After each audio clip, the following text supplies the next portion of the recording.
Welcome to విధాత. దేశవ్యాప్తంగా సార్వత్రిక ఎన్నికలు రాబోతా ఉన్నాయి. 543 పార్లమెంటు స్థానాలకు త్వరలో ఎన్నికలు జరగబోతా ఉన్నాయి. ఈ మేరకు ఎన్నికల కమిషను దేశవ్యాప్తంగా ఏర్పాట్లు కూడా మొదలుపెట్టింది. రాజకీయంగా ఇప్పటికే రెండు కూటములు, ఒకటి ఇండియా, ఒకటి ఎన్డీఏ, ఈ రెండు కూటములు తమ బలగాల్ని మోహరిస్తూ ఉన్నాయి, ఎన్నికల వాతావరణంలోకి వెళ్ళాయి. ఈ సందర్భంగా భారతదేశంలో ఈ ఎన్నికల్లో ఏ కూటమి పై చేయి సాధించబోతుంది? India కూటమే, NDA కూటమే? దేశవ్యాప్తంగా ఉన్నటువంటి పరిస్థితులు ఏమిటి? వీటన్నిటిపైన చర్చించడానికి మన దగ్గర సీనియర్ పాత్రికేయులు, మాజీ సమాచార హక్కు కమిషనర్ కట్టా శేఖర్ రెడ్డి గారు, అలాగే సీనియర్ పాత్రికేయులు రొద్దం శ్రీనివాస్ గారు ఉన్నారు. నమస్కారం సార్.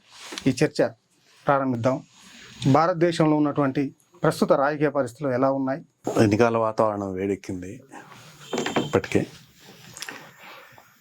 ఎన్డీఏ వర్సెస్ ఇండియా, ఈ రెండింటి మధ్యన రాజకీయ పునరేకీకరణ జరుగుతోంది.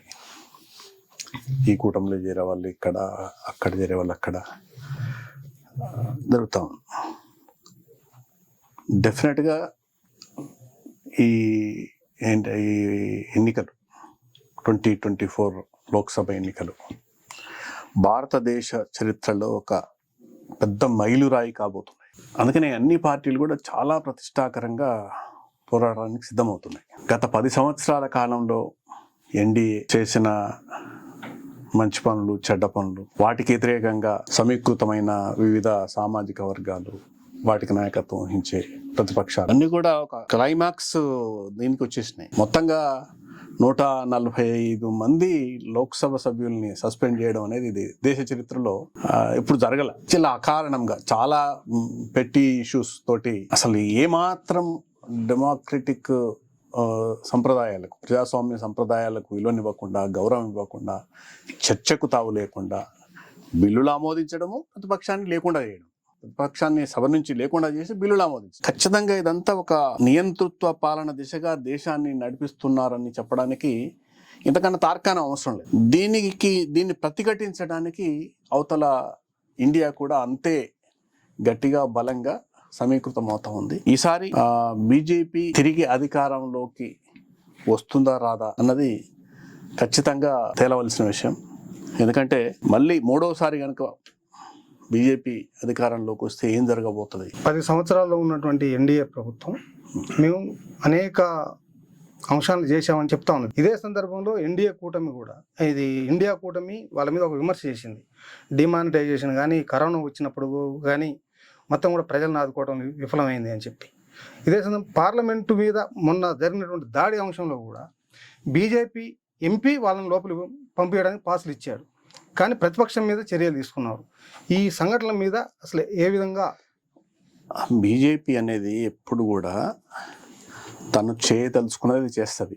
యువతలు ఎవరన్నా డిమాండ్ చేస్తే చేయదు.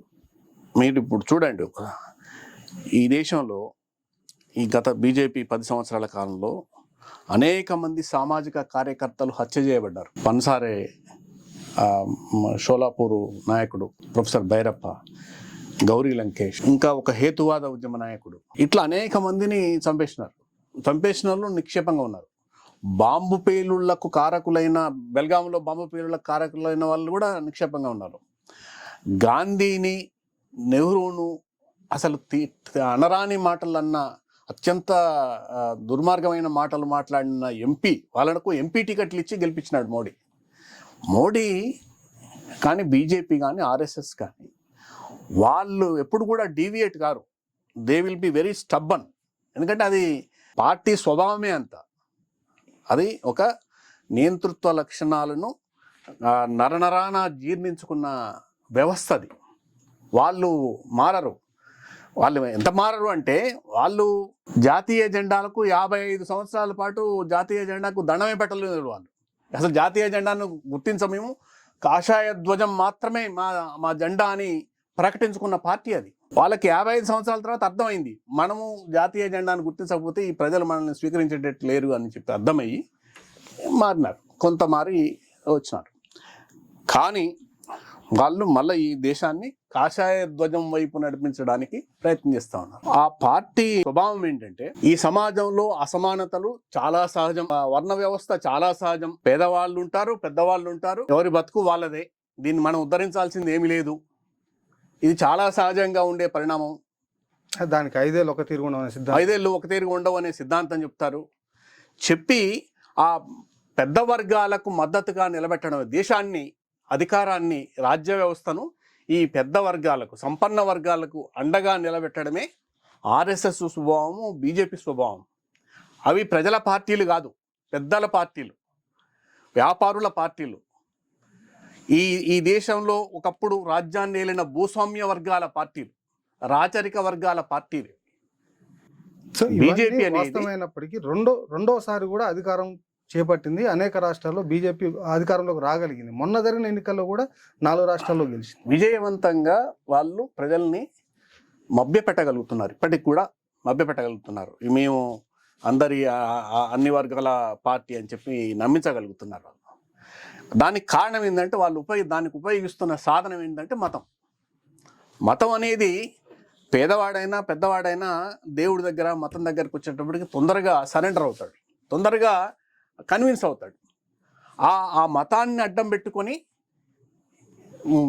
విద్వేషాలు రెచ్చగొట్టి, భావోద్వేగాలు రెచ్చగొట్టి, నీ ఆర్థిక సమస్యలు, ఈ దేశం ఎదుర్కొంటున్న ఆర్థిక సమస్యలు, లేకపోతే వ్యక్తులు ఎదుర్కొంటున్న ఆర్థిక సమస్యలు, నిరుద్యోగ సమస్య, అధిక ధరలు, ఇట్లా ఈ సమస్యలేవి ఈ చర్చకు రాకుండా, ఈ సమస్యల వైపు మనుషులు ఆలోచించకుండా దగ్గరి దారి, మీకు విముక్తికి దగ్గరి దారిది, నువ్వు కష్టపడకపోయినా దేవుడికి దండం పెడతా ఉంటారు, రోజు నీకు విముక్తి వస్తుందని చెప్తాడు.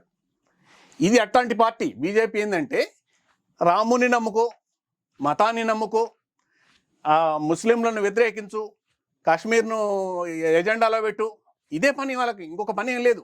ఈ ఎన్నికల్లో కూడా అదే ఎజెండా వచ్చే అవకాశం ఉంది కదా శ్రీనివాసరావు? అంటే ఈ ఎన్నికల్లో ఆ పప్పులు ఉడకవని నేను భావిస్తున్నా. ఎందుకంటే అవి చూసేశారు ప్రజలు, మెజారిటీ ప్రజలు చూశారు. ప్రజలు చాలా ఇబ్బందులు పడ్డారు. ఏ నోట్ల రద్దు అంశం గురించి కానీ, లేకపోతే మత రాజకీయాల వల్ల కానీ. ఇక్కడ మన ఇండియాలో ఏంటంటే మతాన్ని నమ్మే ప్రజలు ఎంతమంది ఉన్నారో వాటిని అర్థం చేసుకుని ఆ బీజేపీ భావజాలం నుంచి బయటపడే మధ్యతరగతి కూడా అంతే స్థాయిలో ఈ మధ్య చైతన్యవంతమైందని అనిపిస్తుంది. ఎందుకంటే ఈ ఇటీవల జరిగిన ఎన్నికలు కావచ్చు, కొన్ని రాష్ట్రాల్లో పరిస్థితులు, ఇప్పుడు కర్ణాటక ఎన్నికల్లో కూడా బీజేపీని 6 నెలల్లో ఇంటికి పంపించారు ప్రజలు.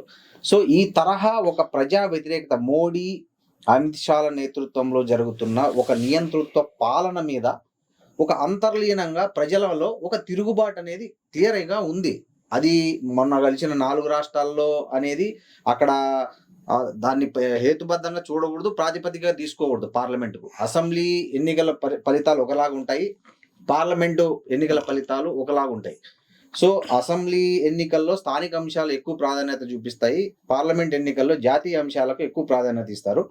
ఈసారి ఖచ్చితంగా ఇంతకుముందు మన కట్టా శేఖర్ రెడ్డి సార్ చెప్పినట్లు జాతీయ స్థాయిలో కాంగ్రెస్ బలం ఊహించని విధంగా పుంజుకునే అవకాశం ఉంది. కాంగ్రెస్ అంటే ఇండియా కూటమి బలం. ఖచ్చితంగా మెజారిటీ సీట్లు ఇండియా కూటమి ప్రభుత్వం ఏర్పాటు చేసే దిశగా ఒక రాజకీయ పునరేకీకరణ అనేది దేశవ్యాప్తంగా జరుగుతోంది.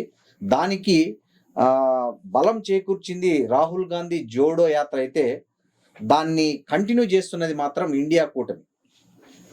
ఇది ఖచ్చితంగా ఈ ఎఫర్ట్ అంతా రాముడి తలంబరాలని ఒక్క సందర్భం, 3 రాష్ట్రాల ఎన్నికల ఫలితాల గురించి మనం మాట్లాడాలి, స్పష్టంగా మాట్లాడాలి.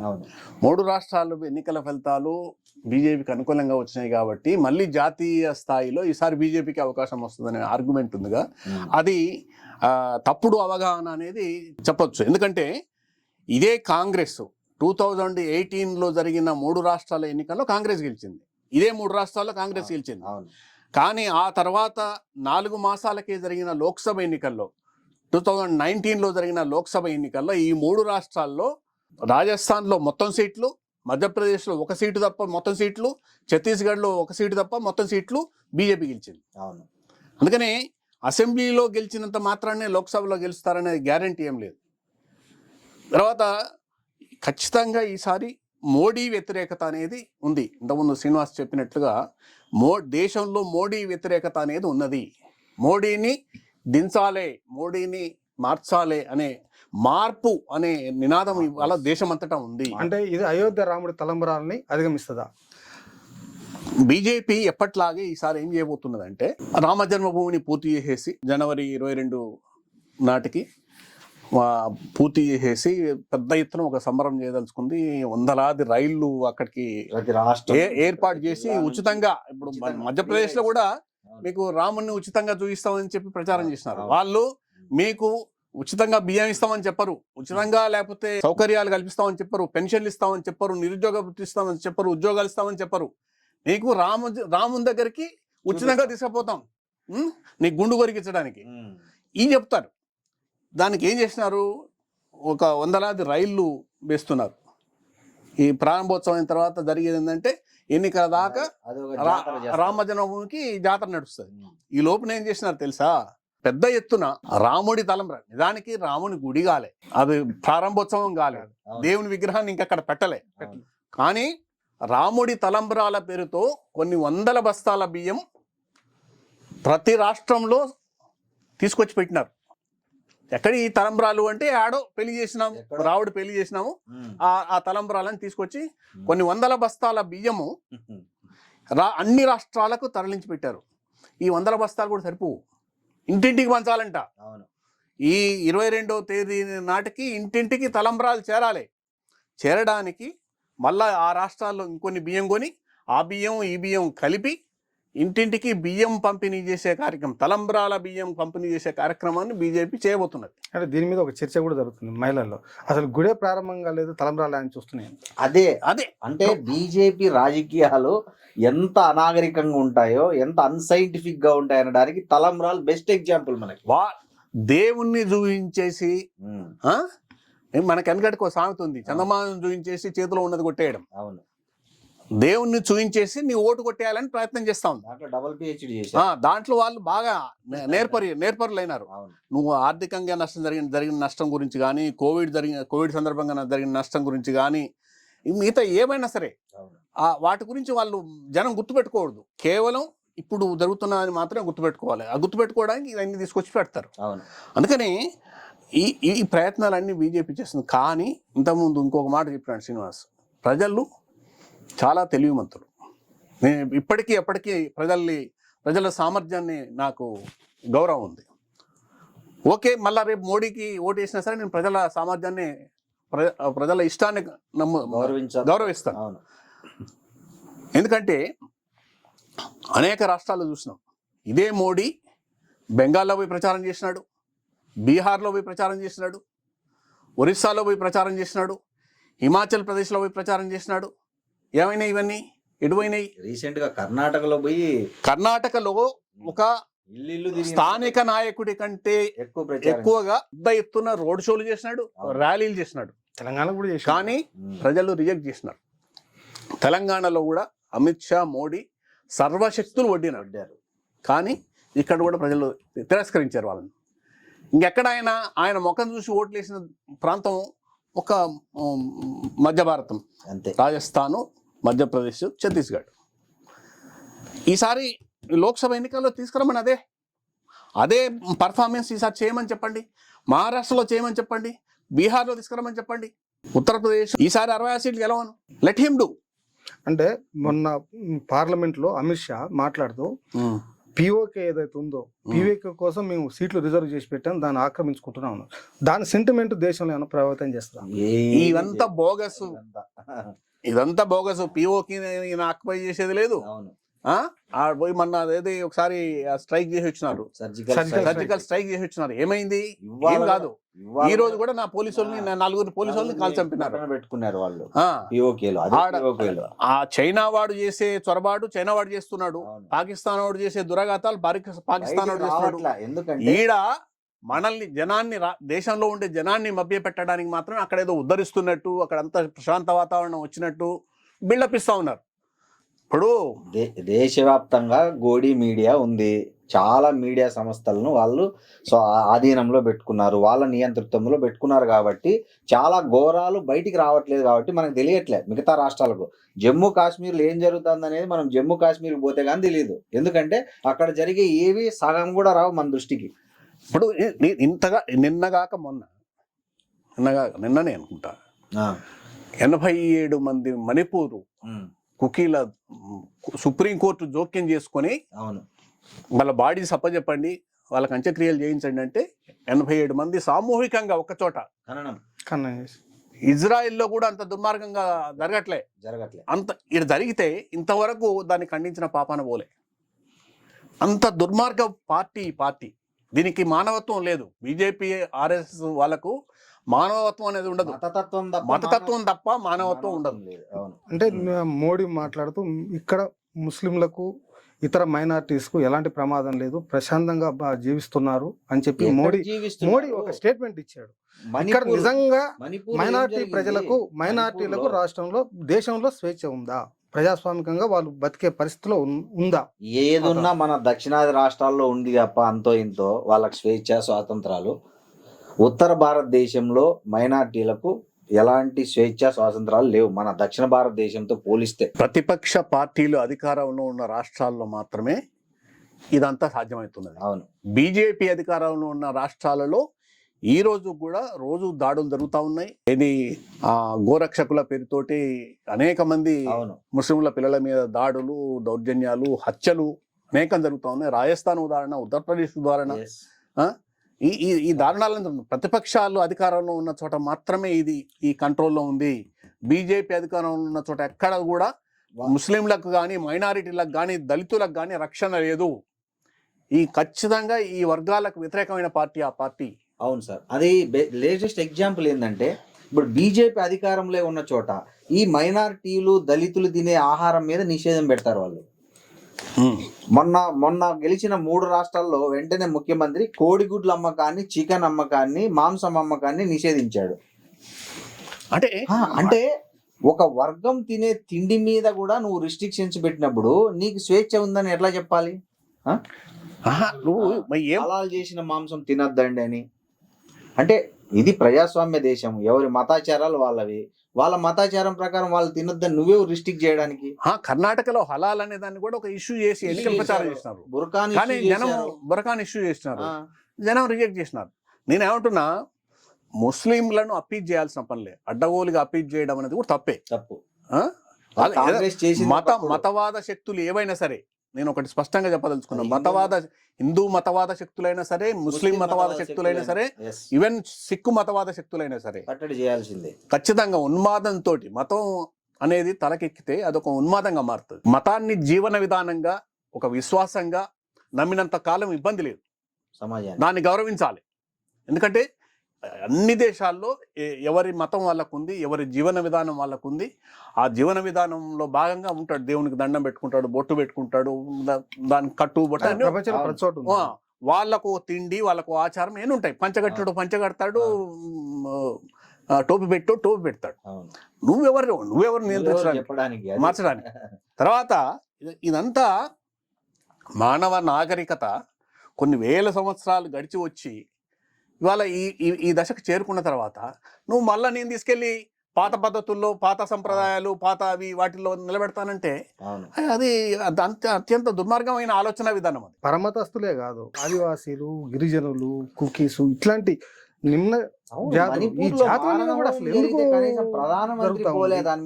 ఎందుకు వీళ్ళని మైనారిటీల హక్కుల్ని కాపాడే ప్రయత్నం ఈ జాతీయ స్థాయిలో ప్రభుత్వం ఎందుకు చేయలేకపోతుంది? చెయ్యదు. దాని ప్రియారిటీ అది కాదు. దాని ప్రియారిటీ మేము అప్పీజ్మెంట్ కు వ్యతిరేకం అనే పేరుతోటి ముస్లింలను ఇతర పార్టీలు అప్పీజ్ చేసినాయి, మేము అప్పీజ్మెంట్ కు వ్యతిరేకం అనే పేరుతోటి వాళ్ళు చేస్తున్నారు. కానీ అంతకన్నా దారుణమైన అప్పీజ్మెంట్ బీజేపీ చేస్తున్నది, ఆర్ఎస్ఎస్ చేస్తున్నది. నీకు దేశంలో ఇవాళ ఎన్ని ఆశ్రమాలు, ఎన్ని మత సంస్థలు అసలు పెచ్చరిల్లిపోయాయి అంటే, అందరికీ ప్రతి చోట పెద్ద 100 ఎకరాల భూములు ఇవ్వడం, పెద్ద ఆఫీసులు. మీకు ఇవాళ ఆర్ఎస్ఎస్ ఆఫీసు మైక్రోసాఫ్ట్ కూడా ఉండదు. ఢిల్లీలో ఆర్ఎస్ఎస్ హెడ్ ఆఫీస్ ఉన్న ఆఫీసు మైక్రోసాఫ్ట్కి ఉండదు. ఆయన చూసిన డబ్బులు ఎవరు లెక్క చెప్తాడు? 200 మందికి పైగా ఎమ్మెల్యేలు కొన్నారు. ఎక్కడి నుంచి తెచ్చుకున్నారు? దేశవ్యాప్తంగా దాదాపు 12-13 రాష్ట్రాల్లో 200 పైగా ఎమ్మెల్యేలను, ఇతర పార్టీల ఎమ్మెల్యేలను కొని గవర్నమెంట్లను మార్చారు. ఎక్కడి నుంచి వచ్చే డబ్బులు? నీతిమంతుడైతే నరేంద్ర మోడీకి కలంకం లేదు, ఆయనకు కుటుంబం లేదు, ఏం అవసరం లేదు. ఈ దొంగలందరికీ ఆస్తులు సంపాదించి పెట్టడానికి కారకులు ఎవరు? వాళ్ళ హైయెస్ట్ ఫండ్ ఉన్నది కూడా బీజేపీ పార్టీదే సార్. రాజకీయ పార్టీల్లో పార్టీగా సొంతంగా ఆ పార్టీకి పెద్ద ఎత్తున ఫండ్ ఉంది. తర్వాత ఆ పార్టీని సమర్థించే దొంగలందరూ కూడా పెద్ద ఇలా 100,000 కోట్ల రూపాయలు ఆస్తున్నారు. ప్రపంచంలో టాప్ 4-5 దాంట్లో ఆయుర్వేదం పేరుతో ఒక పెద్ద మనిషి, బాబా రామ్దేవ్ ఒక పెద్ద మనిషి సుప్రీం అసలు ఏమైందో తెలుసు కదా. సుప్రీంకోర్టు వద్దని చెప్తుంది. చెప్పింది దాంట్లో నాణ్యత లేదు, అన్ని నాసిరకం వేస్తున్నారు. స్టాండర్డ్ నువ్వు అట్లా ప్రకటించుకోవడానికి లేదంటే దబాయించి ఇవాళ దాన్ని మార్కెట్ లో పెడుతున్నాడు. అవును, అట్లాంటి వాళ్ళందరూ చాలా పెద్ద ఎత్తున కావడానికి కారకులు ఎవరు సపోర్ట్ చేసినారు? వీళ్ళే. అదాని నీకు ఎప్పుడు మార్కెట్లో ఉన్నాడు? ఎప్పుడు సంపద సృష్టించాడు? సడన్గా ఆయన చూపడ్డాడు. మిగతా టాటాలు, బిర్లాలు, అంబానీలు వీళ్ళందరినీ తోసుకొని పైకి ఎట్లా వెళ్ళగలిగాడు? Because of Modi. ఈ తర్వాత ఇంకొకటి, ఈ డబ్బంతా ఎడిపోతున్నది. సంపాదిస్తున్నావు, ప్రజలకు ఏమి ఇవ్వద్దంటావు, ఉచితాలు ఇవ్వద్దు, ఏమి ఇవ్వద్దంటావు. ఓకే, ఏమి ఇవ్వద్దు. ఏం చేయాలి? డబ్బు ఏం చేయాలంటే పారిశ్రామికవేత్తలకు ఇవ్వాలి, వాళ్ళ ఎగ్గొడితే వెయివ్ ఆఫ్ చేయాలి. 10,30,000 కోట్లు వేవ్ ఆఫ్ చేశారు. వేవ్ ఆఫ్ చేసినారు. వేవ్ ఆఫ్ చేస్తారంటే కంప్లీట్ వేవ్ ఆఫ్ చేయడం కాదు, అది ఈ బ్యాంకు ఖాతాల్లోంచి తీసేస్తారు. అప్పు కూడా విపరీతంగా పెరిగింది, తీసేస్తారు. దేశం అప్పు తర్వాత సంగతి. ఈ బ్యాంకు ఖాతాల్లోంచి 10,36,000 కోట్ల రూపాయలు తీసి ఎవరికో ఒక తలక మాసడానికి అప్పచెప్పి నువ్వు వసూలు చేసుకోరా అని చెప్తారు. వసూలు చేసి మాకు ఇవ్వాలి అని చెప్తారు. ఎంత వచ్చింది తెలుసా? 1,30,000 కోట్లు. అవును, 10,30,000 కోట్లు అప్పులు ఇస్తే ఆ వసూలు చేసింది 1,30,000 కోట్లు. 10%.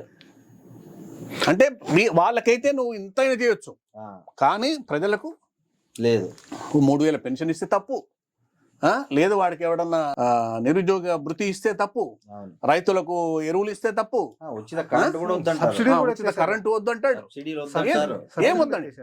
నువ్వు వాడికేమో తక్కువ వడ్డీకి 5% వడ్డీకి రుణాలు ఇస్తారు, 6% వడ్డీకి రుణాలు ఇస్తారు పారిశ్రామికవేత్తలకు. వీడికి రైతుకు మాత్రం ఏమొద్దు. దానికి సగబలికే వర్గాలు కొన్ని డబ్బులు ఎక్కడికి వస్తాయి. అందుకని ఇప్పుడు నీకు ఎట్లా పోయింది? మహారాష్ట్రలో ఎమ్మెల్యేలను కొన్నావు, వాళ్ళు ఒక ప్రత్యేక విమానంలో ఆనించి అహ్మదాబాద్ పోవడం ఏంది, అహ్మదాబాద్ నుంచి గౌహతి పోవడం ఏంది, ఈడన్నీ కుదురుకున్నాక తీసుకొచ్చి ఓటింగ్ వేయించడం ఏంది?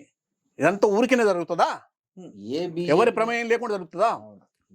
ఇది అవినీతి కాదా? నీకన్నా అవినీతి పరుడు ఎవడ ఉన్నాడు ఈ దేశంలో? ఒకప్పుడు ఇందిరాగాంధీని ఇదే అంశాల మీద కదా తప్పు పట్టింది. అదే పని మీరు చేసిన తర్వాత మీకు కాంగ్రెస్ ఎన్నికలకు ముందు బ్లాక్ మనీ తీసుకొస్తే ప్రతి అకౌంట్ లో 15,000, 20,000 వేస్తాను కూడా మాట్లాడారు. ఎన్ని మాటలు.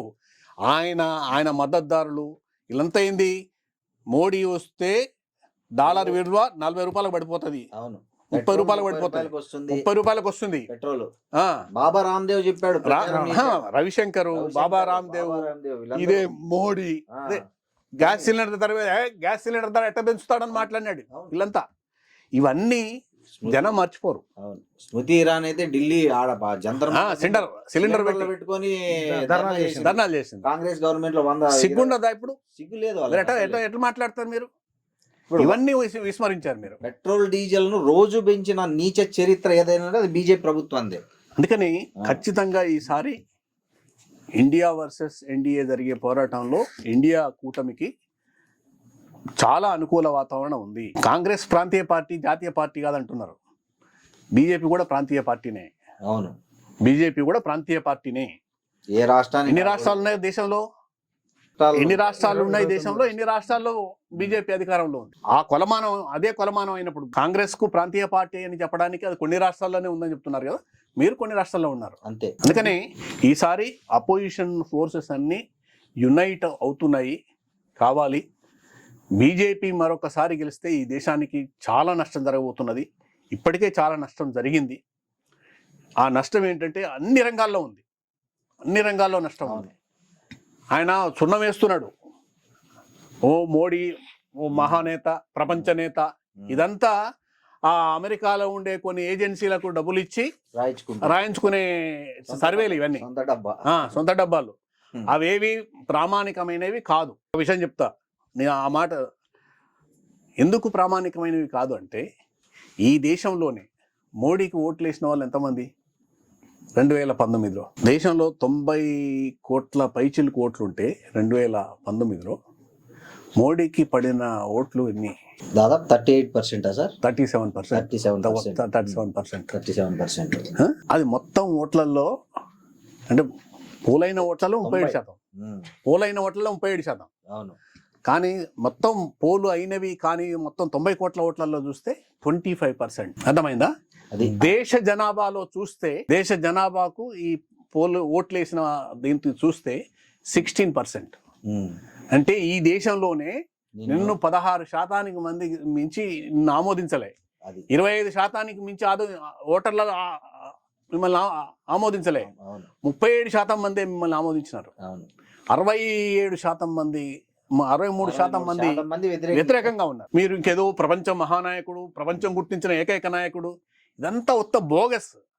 ఇదంతా ఏంటంటే ఎన్నికలకు ముందు మంచిగా వైట్ వాష్ వేయించుకునే ప్రయత్నం అన్నమాట, పెయిడ్ పబ్లిసిటీ. ఇంత మహానటుడిని నేను రాజకీయాల్లో చూడలే.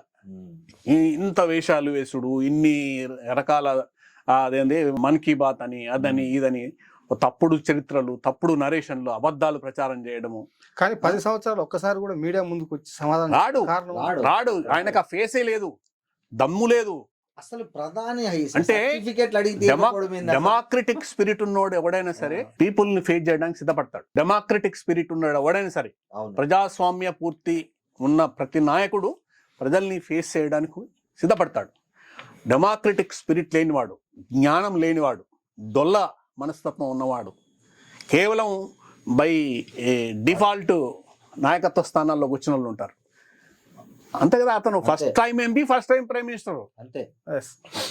గుజరాత్లో ఆ నరమేధంతో ఎస్టాబ్లిష్ అయినాడు. దేశవ్యాప్తంగా ఎప్పుడైనా రాజకీయాలు చేసింది ఫస్ట్ టైం ఎంపీ అయినాడు. ఫస్ట్ టైం ఎంపీ కూడా కాలే, తర్వాత అయ్యాడు. అంతే. అందుకని ఈ విల్ నాట్ ఫేస్, అతనికి ఫేస్ లేదు. అతను ఏంటంటే ఆయన అనుకుంటేనే వచ్చి మాట్లాడతాడు, అంతే తప్ప కూడా ప్రాంప్టర్ స్పీచ్లు, సొంత తెలివితేటలు. ఎన్ని తప్పులు మాట్లాడినాడు చరిత్ర గురించి, ఎన్ని తప్పులు మాట్లాడినాడు. కబీర్ దాసు గురించి మాట్లాడాడు ఒకసారి. ఆయన ఏదో ఆ కబీర్ దాసు ఆయన ఎవడు గురునానక్ ఇద్దరు కూర్చొని ముచ్చట్లు పెట్టినారని మాట్లాడినాడు. అసలు ఆయనది ఒక సంవత్సరం, ఆయనకి నాకు 150 సంవత్సరాల అంతరం ఉంది. అంటే తెలియదు, చరిత్ర తెలియదు, చదువుకోలేదు. ఎవడన్నా చెప్తే ఆ చెప్పేటోడు కూడా ఏముంది, అన్ని తప్పుడు చరిత్రలే. బీజేపీ ఆర్ఎస్ఎస్లలో ఉండి చరిత్ర చెప్పేటోళ్ళు అంతెవరు? రోమనగరము రాముడు నిర్మించాడని చెప్పేవాళ్ళు. రోమనగరము రాముడు నిర్మించాడు, ఆస్ట్రేలియా కాదు అస్త్రాలయం అది అని చెప్పే ఒక అమాంబాపతు చరిత్రకారులంతా వాట్సాప్ యూనివర్సిటీ స్టూడెంట్స్ వాళ్ళు. పాఠ్య పుస్తకాలు కూడా మారుస్తున్నారు. ఏమైనా మారుస్తారు. కానీ చరిత్ర ఎప్పుడు ఒక తీరు ఉండదు. కోటిరెడ్డి అలెగ్జాండర్లను చూసింది, నెపోలియన్లను చూసింది, హిట్లర్లను చూసింది, ముసోలిని చూసింది, స్టాలిన్ కూడా చూసింది. మన దేశంలో ఇందిరాగాంధీని చూసినాము, అనేక మందిని చూసినాము. ఆగదు. ఇవాళ చాలా మాట్లాడొచ్చు, నేనే శాశ్వతం, నేనే పర్మనెంట్ అని ఎవడని అనుకుంటే అంతకన్నా దుర్మార్గమైన ఆలోచన ఉండదు, అంతకన్నా తెలివి తక్కువ ఆలోచన ఉండదు. బీజేపీ ఒక ప్రచారం చేస్తూ ఉంది. కాంగ్రెస్ పార్టీ కూటమి ప్రభుత్వాలు అధికారంలో ఉన్నప్పుడు పాకిస్తాన్ కానీ చైనా కానీ దురాక్రమణ చేసింది భారతదేశాన్ని. మేము వచ్చిన తర్వాత దురాక్రమణ నుంచి వాళ్ళని పంపించాం, ఈ భారతదేశాన్ని కాపాడుతున్నాం. నెహ్రూ చేపట్టే జమ్మూ కాశ్మీర్లో ఇలాంటి పరిస్థితి ఏర్పడింది, అదే సర్దార్ పటేల్ ఉన్నట్టయితే ఇలాంటి పరిస్థితి ఉండేది కాదని ఒక ప్రచారాన్ని లేపారు. దీంట్లో ఉన్నటువంటి వక్రీకరణ, చరిత్ర వక్రీకరణ వీళ్ళ హయాంలోనే. ఆ గల్వాన్ దగ్గర మన దగ్గర జవాన్ కూడా చనిపోయినాడు. గల్వాన్ దగ్గర చొరబాటు అయింది ఇప్పుడు వీళ్ళ హయాంలో. అరుణాచల్ ప్రదేశ్లో లోపలికి చొచ్చుకొచ్చి ఇవన్నీ కాలనీలు నిర్మించింది ఎప్పుడు వీళ్ళ హయాంలో. అవును. అర్థమైందా? ఇవాళ కూడా పాకిస్తాన్ నుంచి చొరబడి కాల్పులు జరుపుతున్నది ఎప్పుడు? ఇవాళ ఈ రోజు కూడా పుల్వామా దాడి జరిగింది ఎప్పుడు? మోడీ పార్లమెంటులో గతంలో దాడి జరిగింది వాజ్పేయి హయాంలో, మళ్ళా మొన్న చొరబడ్డది కూడా వీళ్ళ హయాంలో. బీజేపీ వాళ్ళే. అందుకని వాళ్ళు చెప్పుకున్నంత మాత్రమే సరిపోదు కదా, ఏం ఉద్ధరించిండ్రని, ఏం కాపాడినరని, ఎవరిని కాపాడినరని. అందుకని వాళ్ళు చెప్పుకున్న పుల్వామా పరమ దుర్మార్గమైన దాడి. సైనికులు పోతే రక్షణ ఉండదా? అవును. 40 మంది సైనికులు దేశ రక్షణ కోసం సరిహద్దులకు బయలుదేరిపోతూ బలైతారా? మీ ఇంటెలిజెన్స్ ఏమైంది? మిలిటరీ ఇంటెలిజెన్స్ ఏమైంది? పోలీస్ ఇంటెలిజెన్స్ ఏమైంది? మీరేం గడ్డి వీకుతున్నారా? సత్యపాల్ మాలిక్ అనే అతను మీ పార్టీలో పుట్టినప్పటి నుంచి ఆర్ఎస్ఎస్లో ఉన్న మనిషి, పెద్ద మనిషి, చెప్పినాడు మీరెంత దుర్మార్గంగా మీరే స్కీమ్ చేసినారని చెప్పినాడు. Yes, అట్లాంటి మీ కుట్ర వల్లనే జరిగిందని చెప్పినారు. పుల్వామా అలాంటి తర్వాత Sentiment కోసం ఇట్లాంటి కుట్రలు అవును. చేయబడుతుందా? దేశభక్తిని ఉప్పొంగించే చేయడం కోసం చేస్తారు. ఎన్నికల్లో లబ్ధి పొందడానికి రేపు పిఓకే కూడా అదే మాట్లాడతారు. పిఓకే లేదో మేము ఆడ సీట్లు ఏముంది, పిఓకే ఆక్యుపై చేసినా ఆక్యుపై చేయకపోయినా పిఓకే 1 పిఓకే 2 2 లోక్సభ నియోజకవర్గాలను క్రియేట్ చేస్తారు. అంతే. ఏమవుతుంది దానివల్ల? ఇక అది వచ్చి ఇక్కడ కలవదు, మనం పోయి దాంట్లో రూలింగ్ చేయము. అవును. ప్రకటించుకోవడానికి ఏముంది? సర్జికల్ స్ట్రైక్ చేసి వచ్చేసినాం, వెనక్కి వచ్చేసినాము, ఏమైంది? అందుకని ఇదంతా ఒక బోగస్ భావోద్వేగాలు రెచ్చగొట్టే ఒక ఇప్పుడు సిద్ధంగా లేరు ప్రజలు ఈసారి అయితే మాత్రం. మాట వాస్తవమే. ఇప్పుడు ప్రజలు అయితే సిద్ధంగా లేరు. ఈసారి ఆ మతం పప్పులు ఉడకవు. 2024లో జరిగే ఈ పార్లమెంట్ ఎన్నికల్లో 2+2+4 అంటే 2024 224 సీట్లు ఎన్డీఏ కూటమికి వస్తే గొప్ప. 224 వస్తే ఇండియా కూటమికి ఎన్డీఏ కూటమి మధ్యన బలాబలాలు ఏ విధంగా ఉండబోతా ఉన్నాయి? డెఫినెట్గా ఈసారి ఇండియా కూటమి 300 స్థానాలు గెలుచుకుంటుంది. మీరు చూడండి, దక్షిణ భారతదేశంలో 132 సీట్ల 131 సీట్లు ఉన్నాయి. 131 సీట్స్ ఐ థింక్. 131 సీట్లలో ఈసారి బీజేపీ సొంతంగా ఒక 5-6 సీట్లకు మించి గెలవదు. సౌత్ ఇండియా పోయినసారి దాదాపు 26-27 సీట్లు గెలిచింది. ఇది తెలంగాణలో 4 గెలిచింది, కర్ణాటకలో 24 గెలిచింది మొత్తం.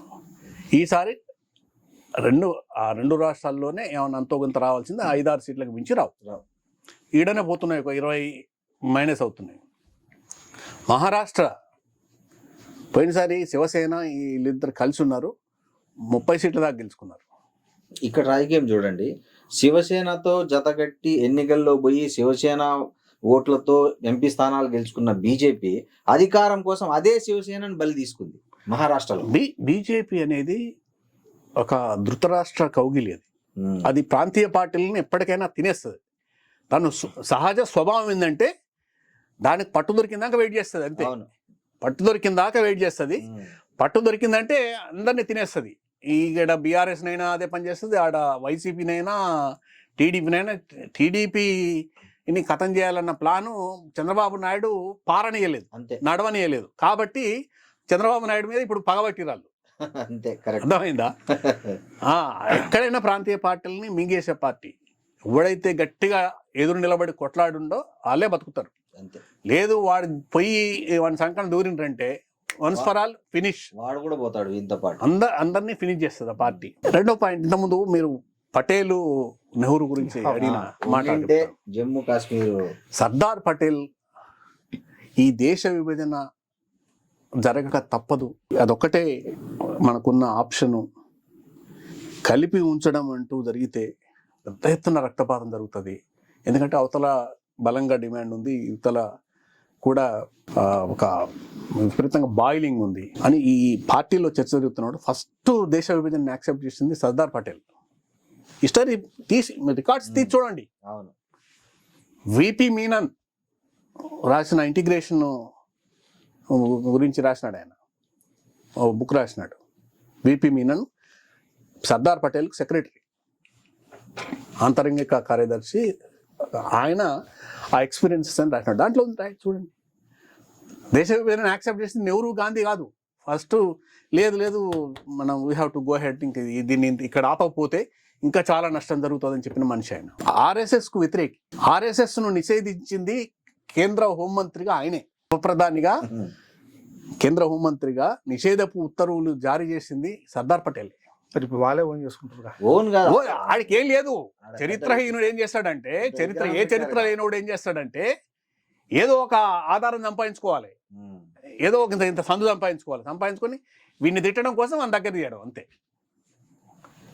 అర్థమైంది? అంతకు మించి ఏం లేదు. నెహ్రూకు కొంచెము ఆ సోషలిస్ట్ అనేది ముద్ర ఉంది కాబట్టి, గాంధీ కుటుంబం ఇదంతా వారసత్వంగా ఉంది. అదే పటేల్ కనుక, పటేల్ కుటుంబమే, ఆ పటేల్ కూతురే ఇందిరాగాంధీ తర్వాత ఇట్లా అయ్యి ఉంటే కనుక నెహ్రూను ప్రేమించి పటేల్ని తిట్టేటోళ్ళు. అవును, వీళ్ళ దుర్మార్గం అది, వీళ్ళ థింకింగ్ అంతే. పటేల్ మనుషులే కనుక ఇప్పటిదాకా రాజ్యం చేస్తూ ఉండుంటే పటేల్ను ఒక ద్రోహిగా నిలబెట్టి నెహ్రూని తిట్టేటోళ్ళు. వీళ్ళకేమీ లేదు, వీళ్ళ అసలు సొంత చరిత్ర లేదు. స్వాతంత్రోద్యమంలో పోరాడిన చరిత్ర వీళ్ళకు లేదు, ఒక్కడికి కూడా లేదు. అనేక సార్లు బ్రిటిష్ ప్రభుత్వానికి క్షమాపణలు చెప్పుకుంటూ మాకు క్షమాభిక్ష పెట్టమని చెప్పి అడిగిన సావర్కర్ నాయకులు ఈ సంఘీయులే. వాళ్ళకేం చరిత్ర ఉంటది? అందుకని మన చరిత్ర లేనప్పుడు ఏం చేయాలి? కోటిరెడ్డికి చరిత్ర ఉంది, శ్రీనివాస్ చరిత్ర ఉంది, దాన్ని భ్రష్టు పట్టిస్తే పొద్ది అంతే. వీళ్ళ చరిత్ర భ్రష్టు పట్టిస్తే అప్పుడు నేను పెద్దోని కదా. ఒక పెద్ద విగ్రహం పెట్టి తుమ్మ చెట్టు, రావి చెట్టును తిడితే తుమ్మ చెట్టు పెద్దది అవుతుందా? కొద్ది రోజులు ఉండొచ్చు, నడవచ్చు కాక. ఇది తుమ్మ చెట్టు, అది రావి చెట్టు. తెలుసుకుంటారు జనానికి అర్థమవుతుంది. అది ఆక్సిజన్ ఇస్తుంది. తుమ్మ చెట్టుకు కూడా కొంత విలువ ఉంటుంది, విలువ లేదని కాదు. అందుకని కాశ్మీర్ కూడా ఏంది, ఇవాళ ఒక 70 సంవత్సరాల తర్వాత గడ్డ మీద కూర్చొని తీర్పులు చెప్పడం చాలా తేలిక. కానీ యుద్ధం జరుగుతున్న కాలంలో, సంఘర్షణ జరుగుతున్న కాలంలో, అట్నుంచి పాక్ మూకలు వచ్చి కాశ్మీర్ను ఆక్యుపై చేయడానికి జరుగుతున్న కుట్రలు, యువతల ఇండియా వైపు ఉండాలని, అటు ఉండాలని కాశ్మీర్లో విపరీతంగా సంఘర్షణ జరుగుతున్న కాలం, అక్కడ ఆ సిచ్యువేషన్ లో నిలబడి తీర్పు చెప్పేటోడు కావాలి మనగాడు. ఇవాళ అన్ని సాధించి పెట్టిన తర్వాత, దేశం సుభిక్షమైన తర్వాత, 70 ఏళ్ళ ప్రయాణం జరిగిన తర్వాత ఇక్కడ కూర్చొని ఇట్లా చేయాల్సి ఉండే, అట్లా చేయాల్సి ఉండే. మీరేం బీకినారు? ఏం చేసినారు ఇప్పటి వరకు? చైనాని ఏమైనా చేసినారా? పాకిస్తాన్ ఏమైనా చేసినారా? మీరు చేయలేరు. మీరు మీ వల్ల కాదు. ఊరికే డంబాలు కొట్టడానికి, మాట్లాడడానికి పనికొస్తారు అంతే. మీకు చైనాతోటి వ్యాపారం మనం ఏం తగ్గలే, దిగుమతులు తగ్గలే, ఏం తగ్గలే. ఇన్ని మాటలు మాట్లాడతారు కదా, మీ దిగుమతులు ఎందుకు తగ్గలే? చైనా పెట్టుబడులు ఎన్ని వచ్చాయి? ఇన్ని కంపెనీలు ఎందుకు వస్తున్నాయి? కాంగ్రెస్ హయాంలో ఎన్ని పెట్టుబడులు వచ్చాయి చైనా నుంచి? ఇక్కడ ఒక చిన్న హయాంలో ఎన్ని వచ్చాయి? మన భారతదేశంలో ఎప్పుడు కూడా విదేశీలో, ఎన్ఆర్ఐలో ఎవడో ఒకడు వచ్చి ఇక్కడ కంపెనీలు పెట్టాలని చూస్తాం. సైమల్టేనియస్ గా భారతదేశంలో ఉన్నటువంటి కొంతమంది పెట్టుబడిదారుల ఆస్తులు ప్రపంచ కుబేర్లతోటి పోటీపడి వాళ్ళకంటే ఎక్కువగా వస్తాయి. కానీ ఇక్కడ పెట్టుబడులకు మొత్తం కూడా విదేశీయుల నుంచి మనం ఎదురు చూసే పరిస్థితి ఎందుకు వస్తుంది? స్వతంత్ర భారతదేశంలో స్వతంత్రంగా భారతీయులే ఒక పరిశ్రమల స్థాపన, లేకపోతే ఇండస్ట్రీస్, ఒక కొత్త పరిస్థితి ఎందుకు రావట్లేదు? కోటిరెడ్డి, అది కాంగ్రెస్ గవర్నమెంట్ చేసిన పనే. అది కాంగ్రెస్ గవర్నమెంట్ వందలాది పరిశ్రమలు స్థాపించింది పబ్లిక్ సెక్టర్లో, దేశవ్యాప్తంగా. మన దగ్గర 30-40 గవర్నమెంట్ సెక్టర్ కంపెనీలను మూసేసినాం మనం ఈ మధ్య, ఈ 10 ఏళ్లలో. రాష్ట్రానికి సంబంధించినవి ఈ 10 ఏళ్ళ కాదు, over a period. Chandrababu time అవన్నీ, వోల్టాస్ గిల్టాస్ అవన్నీ, ఆల్వీను, హెచ్ఎంటీ అని, ఐడిపిఎల్, సెంట్రల్ గవర్నమెంట్ అయితే ఇక్కడైతే కొన్ని వందలాది పరిశ్రమల్ని కాంగ్రెస్ హయాంలోనే పబ్లిక్ సెక్టర్లో ఇక్కడే నెలకొల్పినారు. ప్రైవేట్ సెక్టర్లో కూడా పెద్ద ఎత్తున పరిశ్రమలు వచ్చినాయి. ఇప్పుడు మొత్తం ఈ పబ్లిక్ సెక్టరు కంపెనీలన్నిటిని మూసేసినాం, వీటి ఆస్తులన్నింటినీ ప్రైవేట్ వాళ్ళకి అప్పచెప్పినాం. దేశంలో ఉన్న అత్యంత విలువైన వనరులు, ఇనుము, gas, petroleum, copper, manganese, bauxite, అసలు ఏది కాదు అన్ని ఇప్పుడు వజ్రాల గనులు, యురేనియం, ఆడెవడో వచ్చి తవ్వుకపోతాడు. విమానాశ్రయాలు, రైళ్లు, తర్వాత కొత్తగా ఏంది, ఎయిర్పోర్ట్, విమానాశ్రయాలు ప్రైవేటైజేషన్ చేసినారు.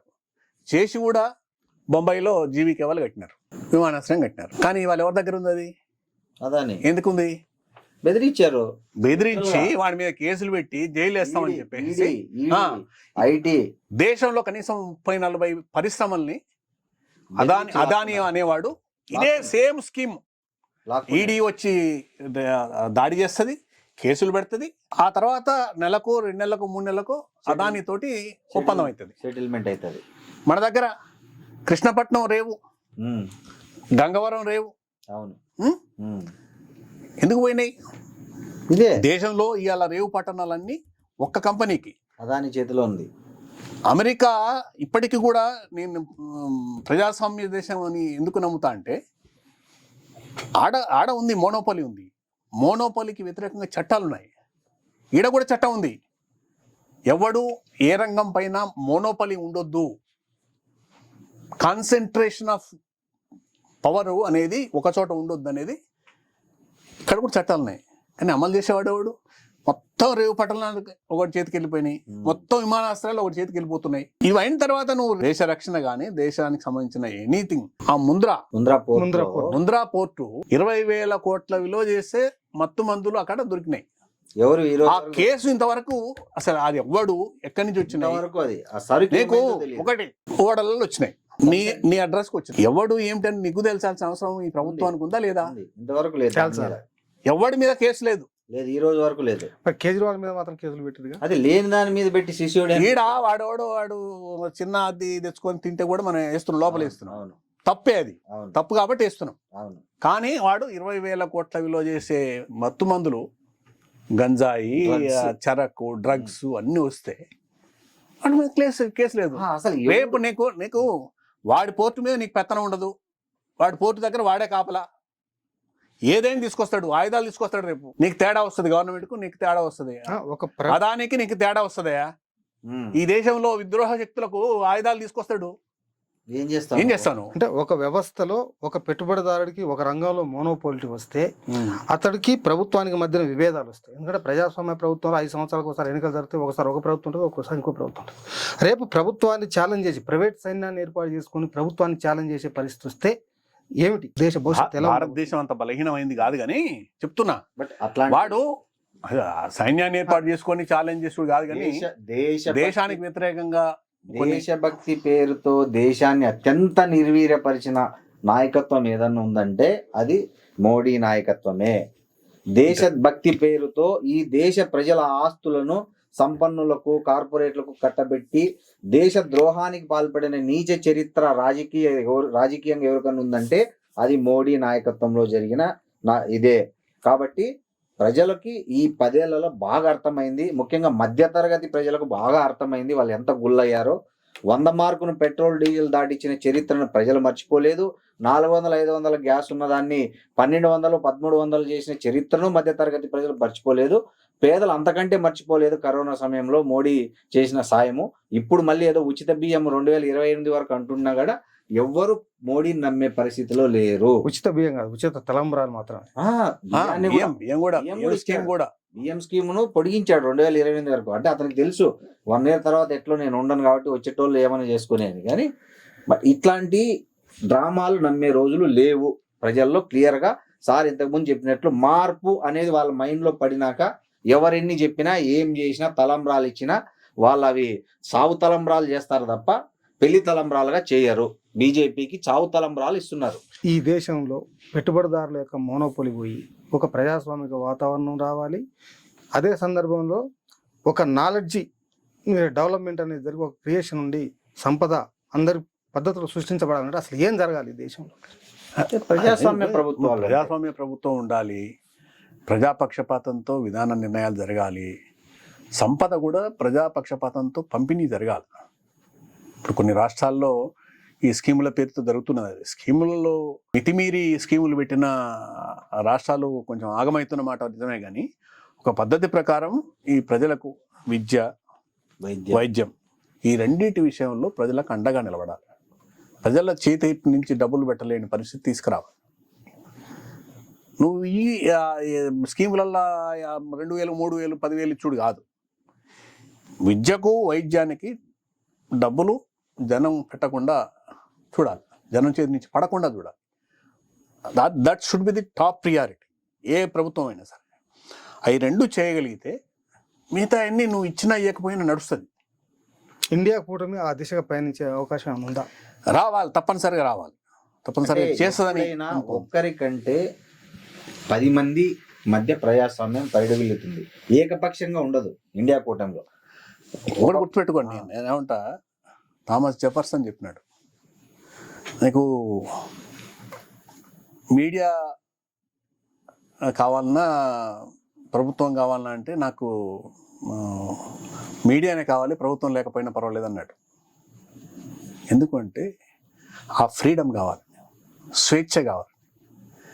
నియంతృత్వాన్ని కోరరు ప్రజలు, స్వేచ్ఛ కావాలి. కాంగ్రెస్లో ఆ స్వేచ్ఛ ఉంది. అనేక పెత్తనాలు ఉంటాయి, అనేక శిబిరాలు ఉండొచ్చు కాక, కానీ జనానికి రిలీఫ్ దొరుకుతుంది. ఎవరి దగ్గరికి పోయి పని చేయించుకునే అది ఉంటుంది, పరిష్కారంలా తీసుకునే అవకాశం ఉంటుంది. అసలు ఎవడికి అందుబాటులో లేని రాజు వాడు ఎంత శక్తిమంతుడైతే మనకేంది, నాకేంది, ప్రజలకేంది? నువ్వు మహాశక్తిమంతుడు, మహా ప్రపంచ మేధావి, ప్రపంచ నాయకుడు, గోంగూర ఎన్ని ప్రజలకు అవసరం లే.